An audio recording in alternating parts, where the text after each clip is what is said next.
Hello बच्चों, कैसे हैं आप सभी। आज हम आपके लिए लेकर आए हैं राजस्थान राज्य शैक्षिक अनुसंधान एवं प्रशिक्षण परिषद उदयपुर ने जो बोर्ड पेपर आपके लिए जारी किया है उसे आज हम सॉल्व करेंगे। आरबीएसई ने जो बोर्ड पेपर जारी किया है उसी के आधार पर हमारा बोर्ड का जो पेपर है वो आने वाला है। तो आज हम समझेंगे कि किस प्रकार के पैटर्न के क्वेश्चन इसमें आने वाले हैं। उसी के आधार पर हम अपनी तैयारी को आगे बढ़ाएंगे और उसी के आधार पर हम अन्य मॉडल पेपर को भी सॉल्व करेंगे। तो चलिए सबसे पहले हम आज का ये मॉडल पेपर इसे हम सॉल्व करते हैं। तो देखिए सबसे पहला जो क्वेश्चन है हमारे पास, सबसे पहले देखिए 2.5 घंटे का आपका समय होता है और 80 नंबर का पूरा पेपर होता है। तो इसके अंदर देखिए पहला प्रश्न है 2/7 गुणा 0। जब आप किसी भी संख्या को 0 के साथ मल्टीप्लाई करते हो तो हमेशा उसकी वैल्यू का मान कितना आता है, 0 आता है। ठीक है, तो सेकंड क्वेश्चन देखिए समीकरण 3x - 1 = 14 में बायां पक्ष होगा, मतलब बायां और दायां बताना है। ये होता है लेफ्ट और ये होता है राइट। तो बायां पक्ष इसमें क्या आ जाएगा, 3x - 1। अगला प्रश्न है वर्ग के प्रत्येक कोण का मान कितना होगा। तो देखिए हमें पता है कि वर्ग किसे कहते हैं, जिसकी चारों भुजाएं बराबर हो और प्रत्येक कोण कितने डिग्री का हो, 90 डिग्री का हो। कितने डिग्री का होता है, 90 डिग्री का होता है। उसे अपने क्या कहते हैं, वर्ग कहते हैं। नेक्स्ट क्वेश्चन देखिए, नेक्स्ट क्वेश्चन हमारे पास है 4th नंबर क्वेश्चन में 9 की पूर्ण वर्ग संख्या है। 9 की पूर्ण वर्ग संख्या मतलब स्क्वायर, 9 का स्क्वायर यदि करें तो कितना आएगा। तो देखिए 9 का स्क्वायर होता है 81। जब आप 9 को 9 से गुणा करेंगे तो कितना उत्तर आएगा आपके पास, 81। 5 की घन संख्या, घन संख्या का मतलब है 5 को 3 बार गुणा करना है। 5 गुणा 5 गुणा 5, तो आपके पास कितना आएगा, 5 5 25, 25 5 125। तो क्या आंसर आएगा आपके पास, सी। अंकित मूल्य में से जब विक्रय मूल्य घटा दिया जाता है तो हम उसे कहते हैं बट्टा। अंकित मूल्य जो किसी भी वस्तु पर छपा होता है और विक्रय मूल्य, जैसे कभी दुकानदार कहता है कि ये किसी पर लिखा हो मान लो 50 रुपए, तो वो आपको कहता है मैं तुमको 45 में दे दूंगा। तो लिखा तो हुआ है 50 रुपए, वो हमें दे कितने में रहा है, 45 में, वो विक्रय मूल्य हो जाएगा। उसमें अपने वो कितने रुपए का फायदा हुआ, मतलब कितने रुपए का छूट मिली, 5 रुपए का अंतर आया। वो जो 5 रुपए है उसे अपने कहते हैं बट्टा। ठीक है, तो इसमें कौन सा ऑप्शन सही आ जाएगा, एक पद ये बीजीय व्यंजक है जिसमें एक पद हो। तो आप देख सकते हैं इसमें 2 पद हैं, 3 पद हैं, 2 पद हैं। एक पद ये बीजीय व्यंजक कौन सा हुआ, 4x। ऑप्शन नंबर ए बिल्कुल सही होगा। मानक रूप में लिखना है तो देखिए सभी में देखो 3.5, मतलब इन दोनों के बीच में आएगी 0, दशमलव यहाँ आएगी, है ना। तो आगे से गिनो, 1 2 3 4 5, 5 अंक है ना। तो यहाँ पर हमारा बनेगा 3.5 गुणा 10 की पावर -5 बनेगा। -3 नहीं बनेगा, 2 नहीं बनेगा, 7, जितने अंक है ना उतनी पावर आएगी माइनस में। तो कौन सा ऑप्शन इसमें हमारा सही हो जाएगा, सी ऑप्शन इसमें हमारा सही रहेगा।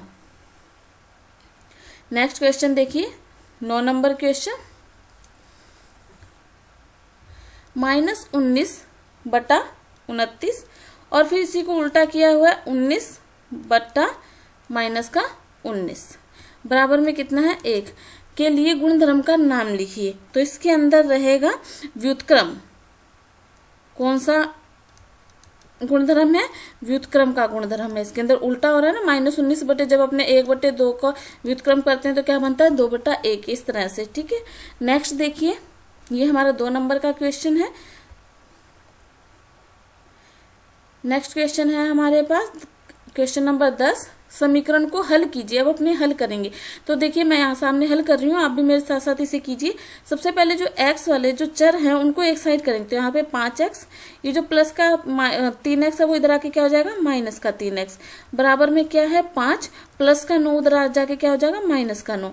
यहाँ पे माइनस करेंगे तो कितना आ गया, 2x बराबर 5 में से 9 गए, -4। यहाँ से x बराबर हमारे पास कितना आ जाएगा, -4/2। तो हमारे पास आंसर कितना आया, -2। इस तरह से आपको सॉल्व करना बहुत ही इजी है। ठीक है, नेक्स्ट क्वेश्चन देखिए निम्नलिखित संख्याओं में से प्रत्येक के घन के इकाई का अंक, घन करना है लेकिन इकाई का अंक। तो आपको देखो पूरी संख्या का घन करने की जरूरत नहीं। घन का मतलब होता है कि 3 बार किसी संख्या का गुणा करना। तो उसने केवल हमसे क्या पूछा, इकाई का अंक। तो हम इकाई के अंक को गुणा करेंगे, 1 × 1 × 1, कितना आ गया हमारे पास, 1। तो यहाँ तुम लिख दोगे 3331 में के घन के इकाई का अंक,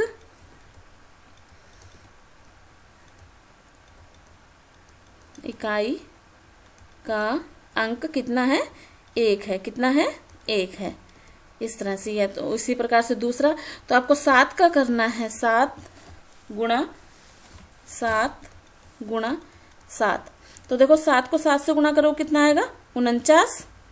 49 को 7 से, अब 49 को नहीं करना, 9 को 7 से करो। 9 7 कितना होता है? 63। तो इकाई का अंक कितना आया? 3। इसी प्रकार से तुम लिख दोगे यहाँ पर, इसके इकाई का अंक कितना है? 3 है। आ रही है बात समझ में? पूरे का घन नहीं करना, सिर्फ इकाई के अंक को ही गुणा करना है 3 बार। ठीक है, चलें आगे। नेक्स्ट क्वेश्चन देखिए, भारती के पास 15 पेन है और मीनाक्षी के पास 45 पेन है, दोनों पेनों का अनुपात ज्ञात कीजिए। तो यहाँ पे हम लिख देंगे, देखो भारती, अनुपात ज्ञात करना है। एक तरफ होनी चाहिए कौन? भारती, और दूसरी तरफ कौन होनी चाहिए? मीनाक्षी। भारती के पास कितने पेन है? हमारे पास 15, और मीनाक्षी के पास कितने पेन है? 45। अब किसी बड़े से बड़े पहाड़े से इसको काट दीजिए। 15 एकम 15 और 15 तिया 45। तो हमारे पास अनुपात कितना आ गया? 1:3। समझ गए होंगे। अगर कोई चीज़ नहीं समझ में आ रही है तो आप कमेंट बॉक्स में लिख सकते हैं कि आपको और क्या समझना है। आपको वो जरूर समझाया जाएगा, उस चीज़ की वीडियो में जरूर कमेंट बॉक्स में लेकर आऊंगी आपके लिए। नेक्स्ट देखिए, सत्य और असत्य। तो देखिए, a की पावर m गुणा b की पावर m, बिल्कुल सही बात है। इसे हम इस तरह से लिख सकते हैं, a b की पावर m। जैसे कि इधर एग्जांपल देखें, 2 की पावर 3 गुणा 3 की पावर 3, तो हम इसे कर सकते हैं 3 दूनी 6 की पावर 3। बिल्कुल इस तरह से लिखा जाता है। तो ये कथन क्या है? सत्य है। 10 की पावर 24 का आधार 24 है, बिल्कुल गलत है। यहाँ पर जो आधार है वो कितना है? 10, और जो 24 है वो क्या होती है? घात। तो ये असत्य है। क्या है ये प्रश्न? असत्य है। -5 की घात -4, -5 की घात -2, तो वो होगा -5 की घात -6। गुणा में घातें जुड़ जाया करती हैं, तो -5 की घात की घातें दोनों जुड़ेंगी तो -6 हो जाएगा। ये बात बिल्कुल सही है। भाग में घातें घट जाया करती हैं, तो ये 2 की घात 5 है, और घटाएंगे -6 घटाएंगे तो प्लस हो गया, 6 और 5 क्या 11 हो गया, 2 की घात 11। ये बात भी बिल्कुल सही है। चलिए आगे चलते हैं। नेक्स्ट क्वेश्चन देखिए,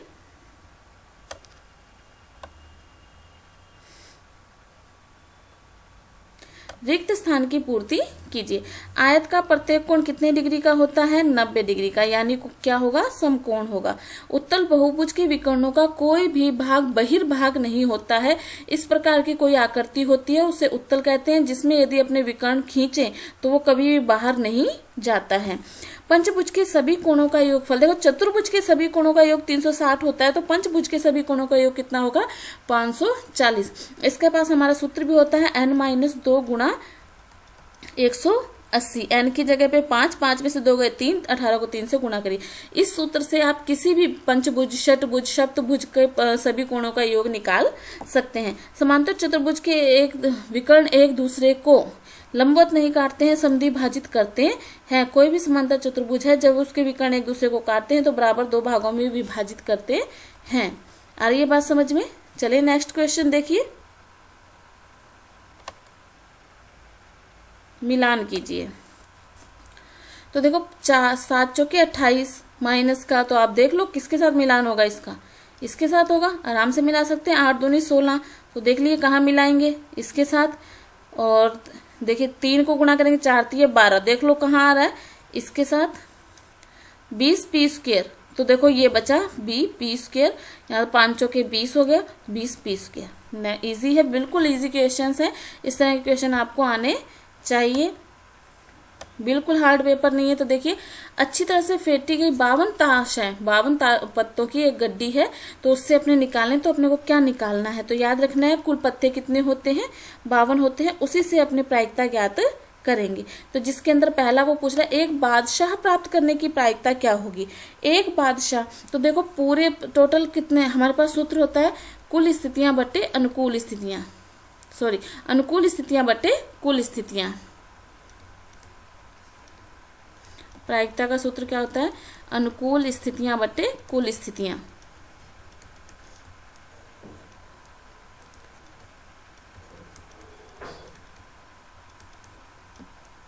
तो यहाँ पर देखो प्रायिकता किसका सूत्र है? ये हमारे पास प्रायिकता ज्ञात करने का सूत्र है। तो अनुकूल स्थितियां का मतलब है बादशाह, काले बादशाह कितने होते हैं 2, और कुल स्थितियां हमारे पास पत्ते कितने हैं 52। तो यहाँ पर आंसर आएगा 1/26।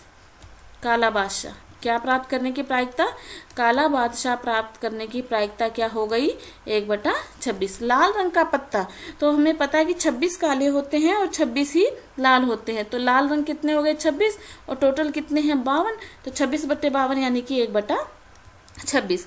इक्का प्राप्त करने की प्रायिकता, इक्का कितने होते हैं एक गड्डी में 4, 4/52 यानी कि 1/13। लाल रंग की बेगम प्राप्त करने की प्रायिकता, लाल रंग की बेगम वैसे तो 4 होती है बेगम, अब लाल बोल रहा है तो लाल तो 2 होती हैं, बट्टे में 26 सॉरी 52, बट्टे में कितना आएगा 52। तो यहाँ पर हमारा आंसर आ गया 1/26। ठीक है, चलें आगे देखिए नेक्स्ट क्वेश्चन। अभाज्य गुणनखंड विधि से 9604 का वर्गमूल ज्ञात कीजिए। तो आपको वर्गमूल ज्ञात करना है, तो इसके अभाज्य गुणनखंड कर लीजिए पहले। तो 9604 के जब अभाज्य गुणनखंड, देखो इकाई का अंक 4 है, तो सबसे पहले इसमें 2 का भाग जाएगा। जब 2 का भाग जाएगा तो यहाँ पे आएगा 2 चौके 8, 2 8 16, 2 दूनी 4। फिर इकाई का अंक 2 है तो 2 का भाग जाएगा, 2 दूनी 4, 2 चौके 8, 0 और 1। अब देखिए इसमें किसका भाग जाएगा, इसमें 3 का भाग नहीं जाएगा, 5 का नहीं जाएगा, तो किसका जाएगा 7, 7 तिये 21, 7 चौके 28, 7 तिये 21। फिर 7 का भाग जाएगा इसमें, 7 चौके 28, 7 ने 63। फिर 7 का भाग जाएगा, 7 7 49। फिर 7 का भाग जाएगा, 7 1 7। तो अब तुम देखोगे तो 9604 के जब अभाज्य गुणनखंड करोगे तो क्या बनेंगे, 2 गुणा 2 गुणा 7 गुणा 7 गुणा 7 गुणा 7 गुणा 7। वर्गमूल में कितने कितने के जोड़े बनते हैं, हमेशा 2 2 के जोड़े। ये वर्गमूल का निशान है, जब वर्गमूल करोगे तो 2 2 के जोड़े, यानी कि 2 गुणा 7 गुणा 7, 7 7 49, 49 दूनी गुणा करके आपका आंसर आएगा जाएगा। ठीक है, नेक्स्ट देखिए,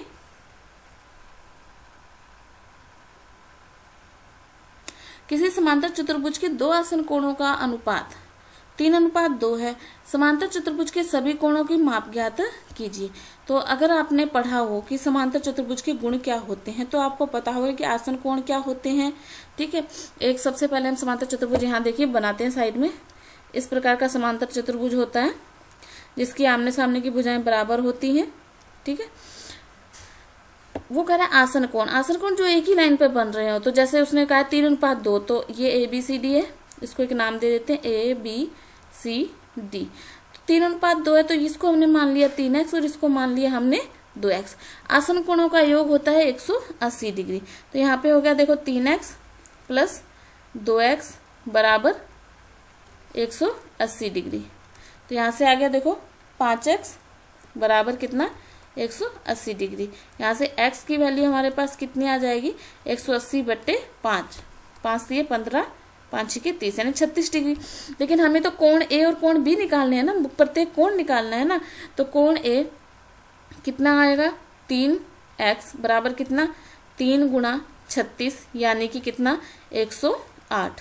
यहीं से देखिए कोण B कितना आएगा हमारे पास 2x बराबर 2 गुणा 36 बराबर 72 डिग्री। अब हमें पता है कि जितना कोण A है उतना ही कोण कितना है C और उतना ही कोण क्या है A। ये कोण आपस में क्या होते हैं बराबर होते हैं, यानी कि कोण A बराबर किसके है कोण C के, कोण B बराबर किसके है कोण D के, क्योंकि यह एक समांतर चतुर्भुज है। आगे बात समझ में। चलिए नेक्स्ट क्वेश्चन देखिए।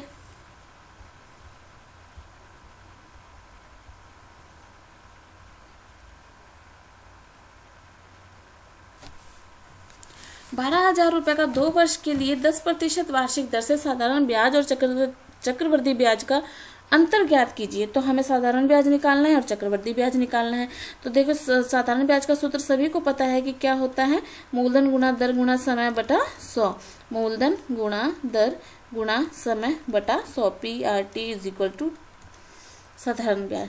P यानी कि 12,000 गुणा दर कितनी है 10 और समय कितना है 2 वर्ष, बटे में कितना आ गया 100। 0 से 0 कैंसिल हो जाएंगी, 12 दूना 24 यानी कि 2400 रुपये साधारण ब्याज आ गया। ठीक है, चक्रवर्ती ब्याज का सूत्र क्या होता है? चक्रवर्ती ब्याज का सूत्र होता है मिश्र धन माइनस मूलधन। चक्रवर्ती ब्याज क्या होता है? मिश्र धन माइनस मूलधन। मिश्र धन कैसे निकालते हैं? P1 प्लस R बटा 100 बटा की पावर T माइनस में मूलधन। तो यहाँ पर हमारे पास P यानी कितना है? 1200, 1 प्लस R कितना है? 10 बटा 100 और समय कितना है हमारे पास? 2 वर्ष माइनस में 1200। ये घटा तो हम बाद में लेंगे। तो सबसे पहले यहाँ पे आ जाएगा, जब इसको काट देंगे 0 से 0, 10, 11 बटा 10। तो इधर सॉल्व कर रही हूँ मैं, साइड में देखिएगा, 1200 गुणा 11 बटा 10 और 2 बार है तो 2 बार आएगा 11 बटा 10। इसको इससे कैंसिल कर देंगे, 0 से 0 आप आपस में गुणा करेंगे तो आएगा 14,520 गुणा करोगे तो। ठीक है ना, इसमें से 12,000 घटाओगे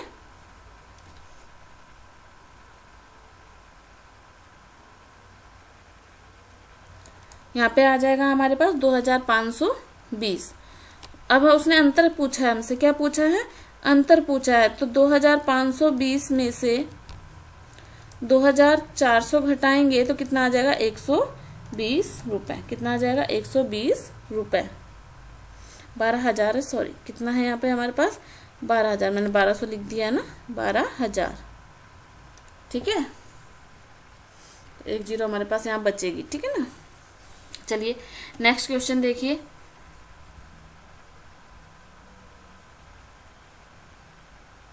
एक किसान की पशुशाला में 20 पशुओं के लिए 6 दिन का पर्याप्त भोजन है।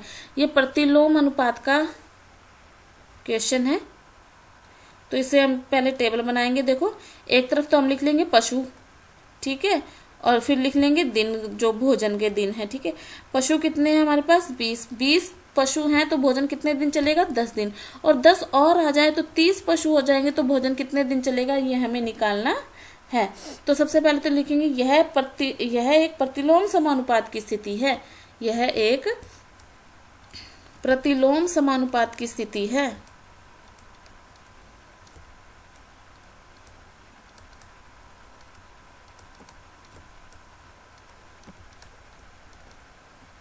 ठीक है, प्रतिलोम समानुपात की स्थिति अतः है। अब इनका आपस में गुणा करेंगे इस तरह से, 20 गुणा 6 बराबर 30 गुणा x। यहाँ से देखिए x इज इक्वल टू कितना हो जाएगा? 20 गुणा 6, ये 30 बटे में चला जाएगा, 0 से 0 कैंसिल, 3 दूनी 6, तो कितना आ जाएगा हमारे पास? 4 दिन। कितना आ गया हमारे पास? 4 दिन। मतलब अगर 30 व्यक्ति हो जाए, 30 पशु हो जाएंगे तो भोजन कितने दिन चलने वाला है? 4 दिन चलने वाला है। नेक्स्ट क्वेश्चन देखिए, समीकरण को हल कीजिए। तो सबसे पहले अंदर गुणा कर लीजिए। क्या है हमारे पास क्वेश्चन? 3t माइनस 3 बराबर 5, 2t प्लस में 1। यहाँ से हो गया 3t माइनस में 9 बराबर 10t प्लस में 5। यहाँ से हम t वाले एक साइड करेंगे, ये माइनस का 9 है, इधर आके माइनस का 5 हो जाएगा। यहाँ पर आ जाएगा 10t माइनस का 3t। 10 में से 3t गए तो कितना हो गया? 7t बराबर 9 और 5 कितने हो गए? 14 माइनस के। यहाँ से t वैल्यू कितनी आ गई? माइनस का 14 बटा 7, यानी कि 7 दूनी 14। माइनस का कितना आंसर आ गया हमारे पास? माइनस का 2 आंसर आ गया। आज के लिए इतना ही। नेक्स्ट वीडियो में नेक्स्ट क्वेश्चन देखने के लिए तैयार रहिएगा। वीडियो पसंद आई हो तो लाइक ज़रूर कर लीजिए। चैनल पर नए हो तो चैनल को सब्सक्राइब करना मत भूलिएगा। वीडियो को ज़्यादा से ज़्यादा शेयर कीजिएगा। धन्यवाद।